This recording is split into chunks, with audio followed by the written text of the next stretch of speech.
that we're about to start recording. So AJ, if you're happy to press the button, and I can see now that's happened. I hope you can hear me okay. Yep, I don't have my usual setup or anything, but this is much better than trying to work through a hotel. I'm on the Brisbane campus, which is where at the moment, so that's blank wall, doesn't tell you anything, but yeah. This evening we're talking about precedents and what that means in terms of legal research. And I guess one of the first questions I need to ask is, have you in your undergrad studies had the opportunity to work at least once very closely and in depth with a single case? Or have you just kind of skipped through, like, this is this case, this is that case? Have you actually dissected one? Not really. Okay. We've always, sort of said what the precedent that was relied on, and that's it. But we haven't actually gone into depth. Okay, good. That's what I needed to know, because it's one of those things.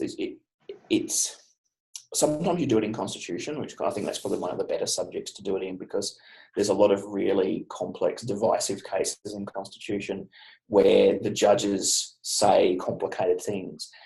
For me, this is not only the most challenging thing you do in legal research, but when you get it done, it's also one of the most rewarding, because it has that sort of puzzle factor of being able to actually sort out what a precedent means, apart from the nutshell thing we're used to doing and saying, Donoghue and Stevenson, there's the neighbour principle.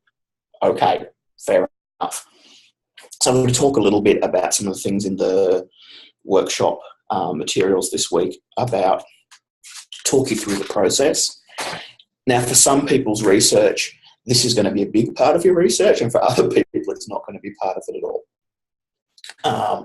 But it's an important skill that we need to talk about.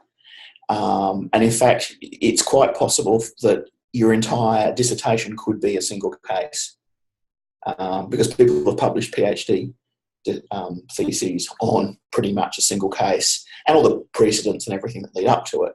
But it's one of those things that it can be extremely, extremely important, or it can be something that just sits in the background and you go, oh yeah, this case said that, that case said that.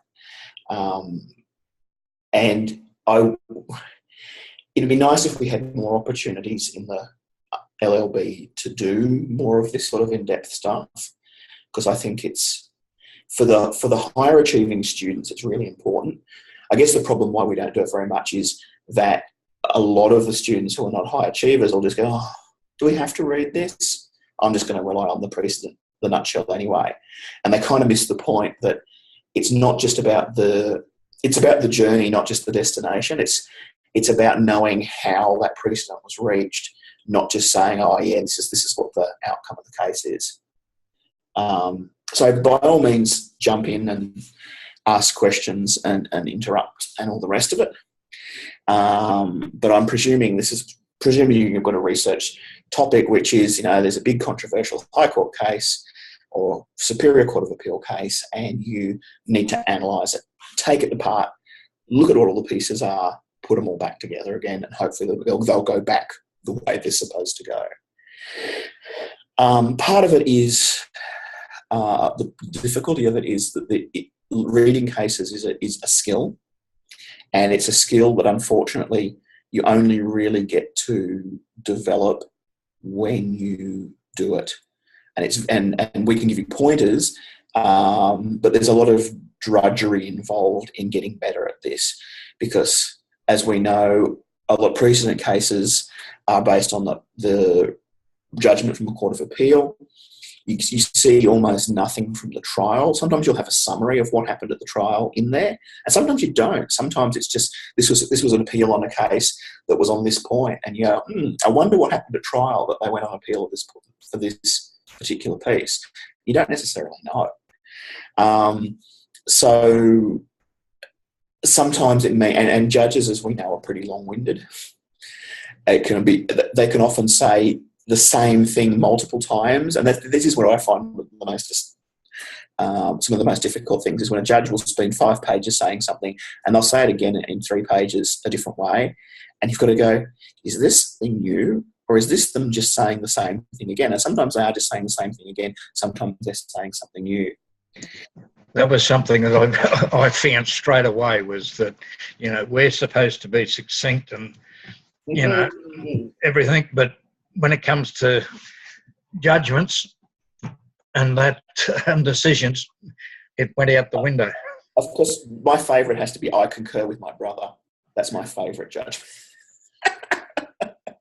That's the easiest one at all. But yeah, and part of it is the origins of judgment is they never used to write them down. There used to be a court reporter madly scribbling, and a judge would maybe have some notes, and they would talk about this, they'd talk about that, they'd think about things, they'd have another idea. 2 key judges that are interesting in this area is Lord Denning is one, and he was a bit of a poetic soul, and he would often try and use the craft of writing and write a judgment in a way, like one of them involving what is the case? It involves, it's a torts one, it involves a traffic accident and a family that are killed and someone else who sees them. It's nervous shock is the principle. And Denning's judgment starts with, it was Bluebell Day in the Downs. And it's fantastic because you don't expecting this kind of thing. And he tries to sort of engage as in a writerly style, the reader. The other is Lionel Murphy. And he's interesting because he introduced headings, and he really came from the perspective of like dot points, headings, being really, really succinct. And at the time, a lot of people criticised him for it and said that, you know, judgment is an art and you're just trying to, you know, oversimplify things. But I think Murphy's writing style is probably one of his biggest, apart from all his dissenting, but one of his biggest legacies was this idea of, you know, putting structure to aid other people who have to come along and read it later. But what you'll often get, and constitutional cases are the worst for this, you'll get 7 judges, all of which saying something different. Even those that agree on the reason, the final decision, will have different reasons for that. And the real killer is where you will have 3 judges, 4 judges, you know, majority and dissent, but 3 of the majority judges and 2 of the minority judges are getting to that reason by the same pathway, and then 1 of the majority and 2 of the minority, I don't know how we've got left, are actually using different routes to get there. So sometimes you can actually have a situation where the precedent that comes from a case is actually from the losing side, because there are more people agreeing about the basic principles regardless of where the outcome takes you. And that can be hard to get your head around, and it can be very easy to miss when you're using nutshells, because they'll just say majority said this and this is what the majority decision was. And it's very, very rare, but occasionally, and I think the political broadcasting case is one of these, where the majority, and that's the one where the government tried to introduce a bill to stop broadcasting before the election, because people were saying we're sick of political ads on TV. And the High Court said that by majority there was actually a right in the Constitution to advertising and a message before an election, because they didn't use the word that was implied in the Constitution, but they said the word democracy, you've got to be able to communicate. And it's been known as the implied right case. However, I think the actual majority opinion is that it's not an implied right, but that's only one member of the majority and the minority judges who agree. And there are more of them than there are in the majority who thought there was an implied right. So I'm probably misremembering that in detail. But you very occasionally get that point where you've actually got to go through each, you know, the for and against, who held what for which particular point, and what was their reasoning to get to that particular point. And then you get one completely mad judge who's using a completely different area of law to come to their conclusion. And you go, well, I don't know what I can do with that. But it's a complicated task. And I think it's one that often textbooks do a disservice. Just on that, Scott, Yeah. when you have a split decision like that, and you know they arrive at the same decision but via different routes, to my thinking, that would not necessarily be a very strong precedent. No, it's not. Particularly if you've got people who agree in the dissenting side, who are agreeing with the legal principle but not in how it applies to the facts. And again, yeah, sometimes you can get that weird majority opinion, and it's not. And again, it's still it's not even really a precedent, but you get a majority opinion that most people think most of the judges felt that this was an important question, but some of them had a different answer when they applied it to the facts. So this is total law nerd stuff, but we're honest students, so that's the audience. And it's a really hard sell for undergrad students, for people who are just kind of saying, "What do I need to pass the exam?" To say to them, this stuff is really it's a fascinating puzzle. Because the entry cost to get into it is so high, because there's so much reading you've got to do to actually get to a point where you go, "Oh, okay, that's how that works." Now, one thing that can help you a little bit is your case citation services.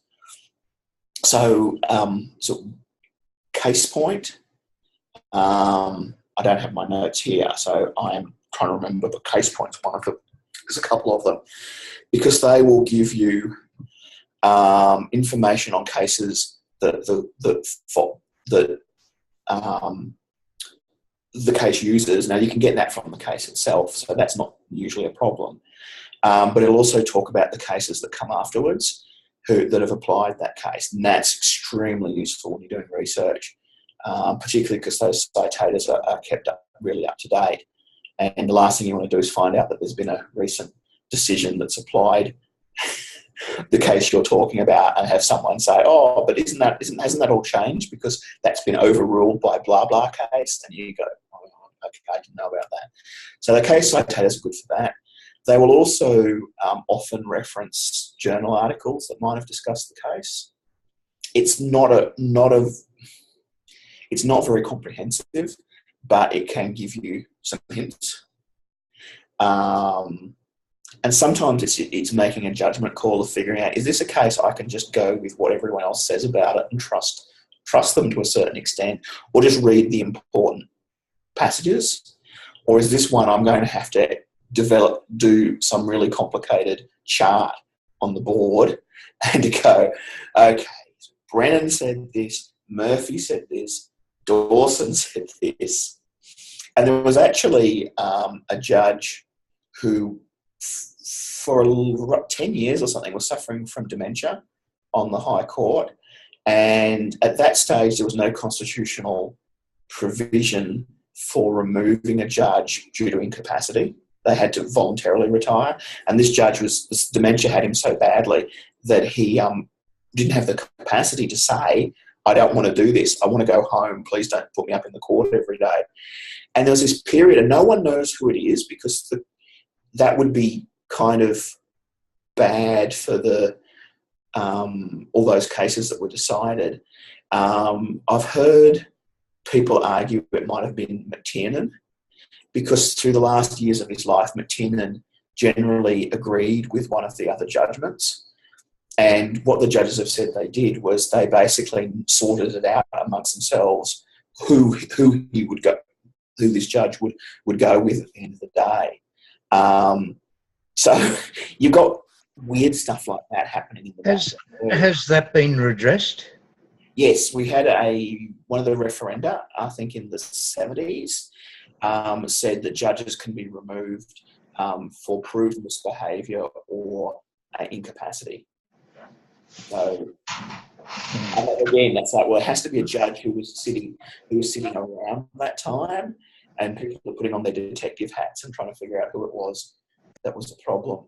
But yeah, it was a pretty bad situation. And basically the High Court got by fudging a whole lot of results. And fortunately, I don't think they ever got to the point where it was a 3-3 split and he had the casting decision, and they wouldn't have been able to resolve that. So fortunately, it was usually like a 5-1 or something split, and they were able to go, okay, well, he'll just vote with the majority to make it easy.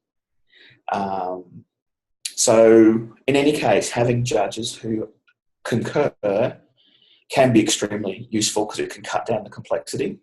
And I think it's usually better to concur than just to reframe the same argument in a slightly different way, because again, you've then got that really difficult decision of saying, are the different words they're using significant?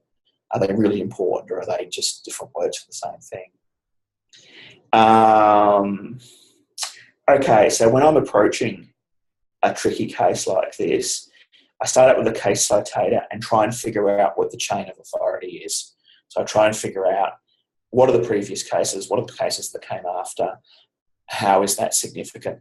It's good if it's a single issue case, because that makes life a lot easier. Where you've got, and sometimes, you've got multiple issue cases where the precedent you want to investigate is only one of the issues, in which case, hopefully you can excise that from the rest. And you can say there's a whole discussion around taxation law, but I don't care about that because there's an equitable principle that they're discussing. That's what I really want to focus on. Then the next thing I do is try and break down each of the different judgments into a summary of what they hold on each of the key. So I suppose the first thing is the key issues. What are the key things that are at stake? And that comes from the grounds of appeal generally. And it'll be, what is the meaning of this, or what is the legal application of this? And then you map out what each of the judges' decision was, and as simply as you can, their rationale for getting to that point. So hopefully you'll then start to be able to see what the patterns are, and you'll be able to see, the court basically agreed about the legal principles, but they disagreed on these bits of it.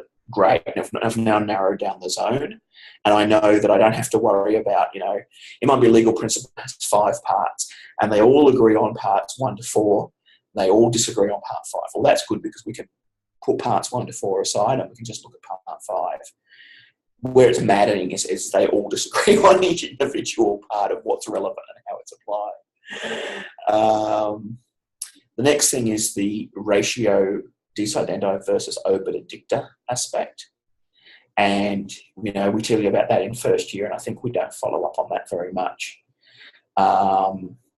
And one of the core advocacy skills you use in appeal cases is distinguishing a case.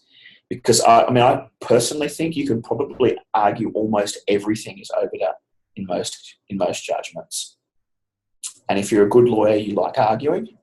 And there's probably a point at which that, if this is a case involving someone buying a blue Toyota on a Wednesday in Perth, that you can say this is only a precedent for blue Toyotas in Perth that are bought on Wednesdays. You're not going to be that ridiculous, but you can really, really narrow the application to a set of facts or to a certain type of legal principle. So, again, I think that what we do for convenience sake in first year, where we say, there's the obiter, there's the ratio, there's the obiter, easy, is more complicated in reality. And it does mean that you'll occasionally see cases that are total inversions of a particular line of authority. And when the judges give their reason for it, they say, of course, we're not bound by that previous decision because that aspect was only obiter. And when I studied torts, we went through the line of cases that led to Donoghue and Stevenson. And basically there's sort of 200 years of cases where they say there's no neighbour principle. There has to be like a contract between people. You have no duty to anyone else unless you have a legal relationship with. And there's all these cases that are almost the same thing. There's like someone bought shampoo and it had something toxic in it and all their hair fell out. It's a whole series of cases. And then you hit Donoghue and Stevenson and they go, well, actually, we're distinguishing all those cases on the facts because we're actually going to a different line of authority and we're going to hold that there actually is a neighbour principle and you actually have a duty of care to people around you. Now, this was extremely confusing to me as a first-year student, and with a little bit of experience, maybe not wisdom, maybe just a little bit of experience, I've realised that they were making a complete policy decision, that this is an idea that had been floating around the courts for years, and the courts had never been willing to recognise it because they were afraid of intervening in the social fabric. They said, if we recognise this kind of idea of negligence, where will it end? We'll end up with people suing each other all over the place. It's going to open the floodgates, whatever. Rather than take a risk, what we're going to do is we're just going to say, no, we're not going to recognise it. But the idea's time had come by Donoghue and Stevenson, and they went, well, okay, let's recognise it. And then it just went bang. Suddenly negligence was a thing, and suddenly it spread throughout the world. So it was painful for me to read the cases that led up to that, and confusing because no one told me that it was actually, weren't actually consistent. But it was a useful exercise to do, to realise that a judge who really wants to depart from a clear precedent can do it almost every time. It's very rarely that you'll have a situation where they say, I really don't want to follow this precedent and I have to. The only one I can think of offhand where they say that is a case involving homicide and domestic violence. And it's one of those cases that's just an initial, it's the Crown and V or the Crown and W or whatever. And it's a case before we had legislation that recognised a history of domestic violence as a reason, as a defence against intimate homicide. All of that was not counted as evidence. And you have situations where juries would hear that, it was generally the wife, would one day just murder the husband for no reason at all because they were never able to hear all that history of domestic violence. And there's one of those key cases before the laws were changed by legislation where the High Court say, we really regret this situation, but we really don't feel as though it's our job to change the law. And in this case, we recommend that the governor pardon the accused person, that actually this conviction stands legally, but due to what actually happened to her beforehand, and I don't even know if the governor ever did it, but I would hope so, that the governor would pardon her for it. But that's the only case I can remember where judges didn't get their own way and didn't, at the end of the day, just do what they actually wanted to do and make the precedent system work for them. Obiter and ratio. I've even used different coloured highlighter to try and separate those things, and that can get a bit crazy if you end up highlighting too many things. But all the ratio in each judgment in yellow and all the obiter in green. That can be a way of getting your head around the difference. What next do I suggest? The reasoning by which they arrive at the decision, that's probably the hardest thing. Judges that concur are good, but sometimes they may qualify their reasoning and they may say, I concur with my, they don't say brother anymore because we now have women judges as well, very, very late in the piece. But they'll say, I occur with the other judges in this case, but I've got this point I want to make, and they're a pain in the ass. But sometimes they'll do that. And look at the minority judges to see if they're actually agreeing substantially over the principles, but might just differ in the conclusion that they reach. And the other thing that is interesting, if you're looking at something that's occurred like the Donoghue and Stevenson situation over time, is if there's a flip around and they actually change the law, you then end up with this weird situation where there's a whole lot of dissenting judgments that suddenly become a chain of precedent that lead to that. So all the judges in the pre-Donoghue and Stevenson case that said, no, there should be a neighbour principle, yes, we should recognise negligence, for years they were just a minority judgment. They were not relevant. Donoghue and Stevenson occurs, and suddenly these judgments become elevated in status because they've been confirmed in the long run. So if you're doing a long-term, and I don't think anyone's doing that for their dissertation, so probably just as well, because this is a big project to do those kind of long-term analyses.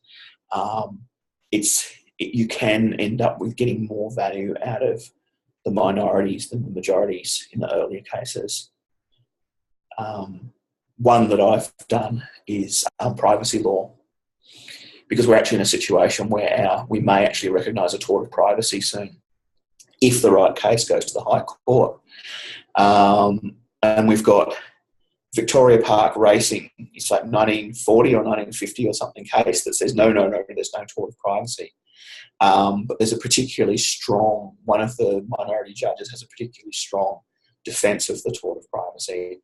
And I suspect if the issue ever does go to the High Court and the right case comes up, they will follow that line of authority and they'll recognise a tort of privacy.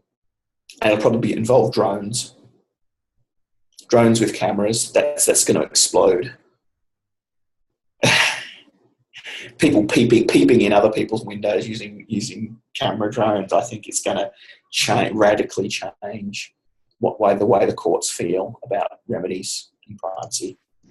I think also there might be some multinationals worrying about the tax laws coming up after Chevron last week, and that was 300 million, and the tax department reckons they've got another $1 billion sitting in their back pocket. I'm not familiar with what happened there. What happened? Ah, well, I was told to pay their tax. The subsidiary of Chevron loaned the Chevron in Australia money at 9% interest, but the interest rate in America at the time was 0.2 or something, and so it wasn't at arm's length, and it wasn't a normal business thing. So the court ruled that that it was not a normal commercial. It almost sounds like money laundering, doesn't it? Beg pardon? It almost sounds like money laundering. Well, it's it's transfer pricing effectively, isn't it? Yeah. They're just like what Apple does with Ireland and registering everything in Ireland, and then every other area's got to pay Ireland the money because they're only low corporate tax rates and that. So I think those things are going to come home to roost fairly soon. We can only hope so. It also illustrates that I think tax law has been so heavily litigated because you've got a government body pushing it. And a lot of areas of law, particularly civil law, unless you've got someone with resources who push it, you're not going to get things up to the High Court to get a precedent. I mean, I remember Safeway stores in Zaluzna, which was the occupiers liability one, where Mrs. Zaluzna slipped on a grape in Woolworths, and it changed the occupiers liability law. Someone put up the funds for Mrs. Zaluzna to go to the High Court. We don't know who. And there's this secret history of law that, some people know, and maybe some people, there's oral history of it somewhere, of how do some of these cases actually get to the court and how do some not. One of the privacy cases that had the most potential involved the ABC giving out the personal details of a rape victim on John Fane's radio show. And the way they'd done it, and I think it was a total mistake, I don't think it was done deliberately, but it was a husband who had raped the woman he was currently married to, and they discussed his details. So they didn't actually directly discuss the victim's details on air. But of course, everyone who knew him knew her. So they might as well, for all the people who knew, they might as well. And in that case, the Victorian Supreme Court recognised tort of privacy and said, ABC, you've breached this person's right of privacy, and you have to pay damages. And the ABC stamped their feet and they said, this is unfair, this is a restriction on the freedom of the media, blah, blah, blah, blah, blah, blah. But they never went to court. They never took it on appeal. And I think it's because they were afraid that the High Court would back up what the Supreme Court had to say. So again, you've got situations where sometimes it's the best for the plaintiff because they win at an inferior court. But for all the rest of us, it would sometimes be better if they hadn't and they go to the High Court so a precedent can be set. I know that's a harsh thing to say to the poor litigants in the particular case, because it's best for them if they can get out of it with a minimum of stress and a minimum of cost. But there are times where you can just see the High Court going, come on, lodge an appeal. We want to be able to get our teeth into this. And they go, no, we don't want you to set a precedent. The cynic in me suspects that maybe some legal professionals may see that it's a large area that could be litigated and encourage it. Well, I think that wasn't the case, isn't it? Someone probably did pro bono work because they said if we get this little old lady through for free, then the floodgates will open and everyone who falls over in Woolworths is going to be, I think it's pro bono can have mixed motives. You can do it to be really nice to the individuals, but you can also have a view to, this will be good business down the track. All right, so that's just a general,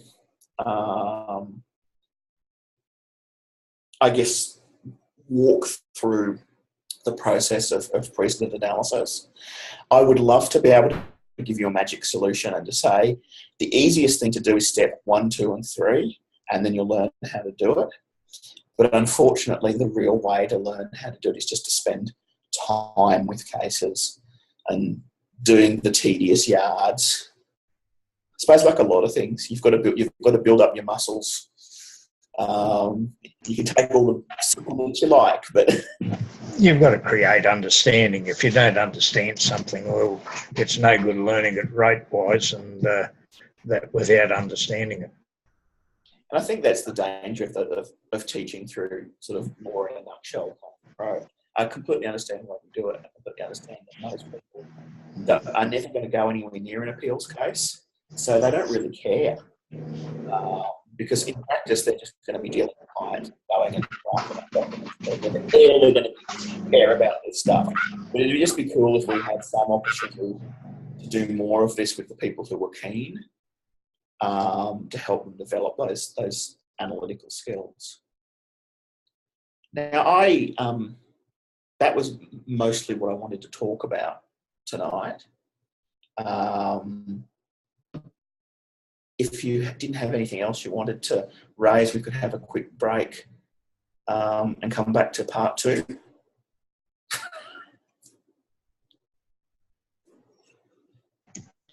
I'm at least getting a workout tonight. Just the first point, and those there, they come up with they say not be cautious. And you sort of tend to steer clear of them because they must say that for a reason. But that's what I wonder is, because some of them don't seem to be, under any real threat, but they have a sort of a thing of have caution, relying on it. I just wonder whether what criteria or how much credence we should put on that. Yeah, I don't know. I mean, I've never heard of a situation where their database has been inaccurate, but I guess they're worried that there could be some time that that there's a mistake in their system, and a case doesn't come up and people don't check any further. But particularly with the subsequent cases, you don't have any other way really of checking than using a case citator, unless you go for an even later case that refers back to it. I don't know you've got really much of an option but to rely on them. But yeah, they're publishers. They're probably just trying to be cagey. No, I just wondered that. Yeah. But, I tend to use the ones that have been cited, or it's. Oh, you've popped onto mute.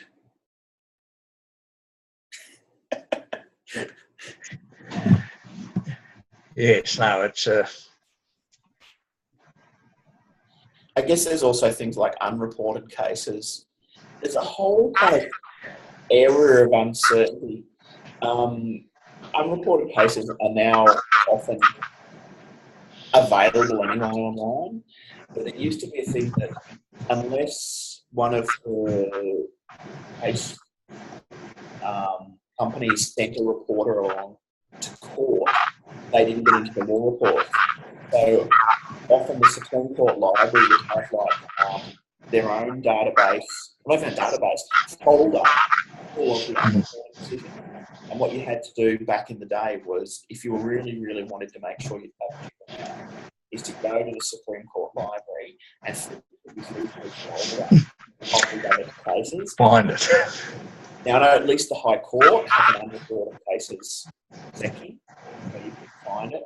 And most cases, I think all cases today, the judges prepare, or their judge's associate prepares the text of the case in any case.